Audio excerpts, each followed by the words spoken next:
बिहार मंथन में आपका हार्दिक स्वागत है। मैं हूं आपके साथ नुजरत जहां और आप देख रहे हैं बिहार मंथन फेसबुक पेज और यूट्यूब चैनल। बिहार शरीफ जन अधिकार युवा परिषद के प्रदेश अध्यक्ष राजू दानवीर ने कुडनी विधानसभा उपचुनाव के नतीजों के बाद अपनी प्रतिक्रिया में कहा है कि चुनाव के नतीजों से महागठबंधन को सबक लेना चाहिए। साल 2024 में देश का चुनाव यानी लोकसभा चुनाव होने वाला है।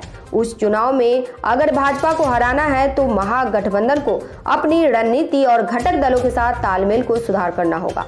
यह चुनाव महागठबंधन के लिए आगामी रणनीति तय करने के लिए खास चुनाव रहा। दानवीर ने कहा कि कुडनी विधानसभा में भाजपा की जीत महागठबंधन की कमजोर रणनीति और आपसी तालमेल में कमी की वजह से हुई है। अगर इसे समय रहते दूर कर लिया जाए तो आगामी लोकसभा चुनाव में महागठबंधन मजबूत स्थिति में होगी।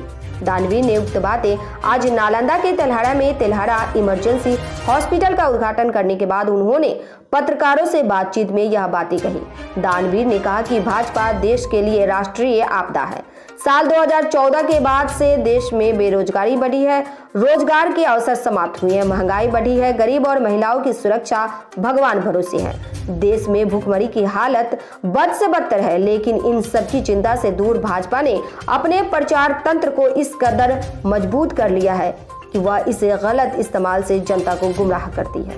दानवीर ने कहा कि देश भाजपा के कुशासन से त्रस्त है या आने वाले दिनों में भाजपा को शिकस्त देने के लिए संविधान और भारत की परिकल्पना में भरोसा रखने वाली तमाम दलों को एक साथ आना होगा और स्टिक रणनीति व बेहतर तालमेल के साथ भाजपा से लड़ना होगा। तभी देश सुरक्षित होगा और भाजपा की हार होगी। इस मौके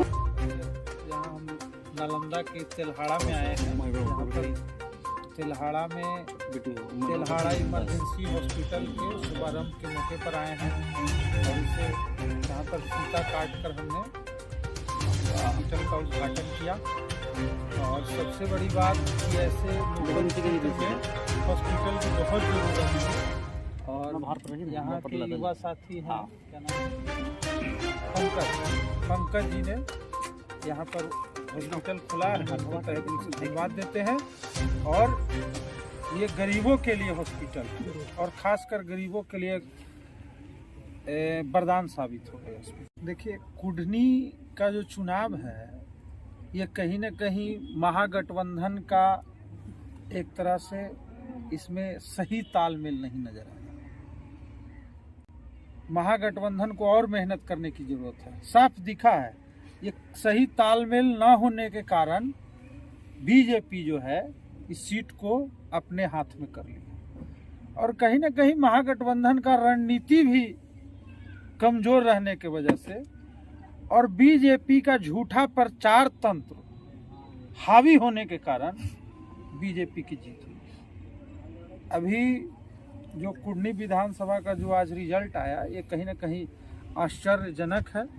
और सबसे बड़ी बात कि यहाँ पर महागठबंधन के जितने भी साथी हैं आपस में तालमेल कमजोर रहा, रणनीति सही नहीं रही और लोगों तक अपनी बात को शायद पहुंचा नहीं पाए। ये सब कई वजह है जिसके कारण महागठबंधन की हार हुई, बहुत कम अंतरों से हार हुई है। और बीजेपी के बारे में शुरू से ही आप लोग जानते हैं कि वो प्रचार तंत्र इतना उनका मजबूत रहता है, झूठा प्रचार।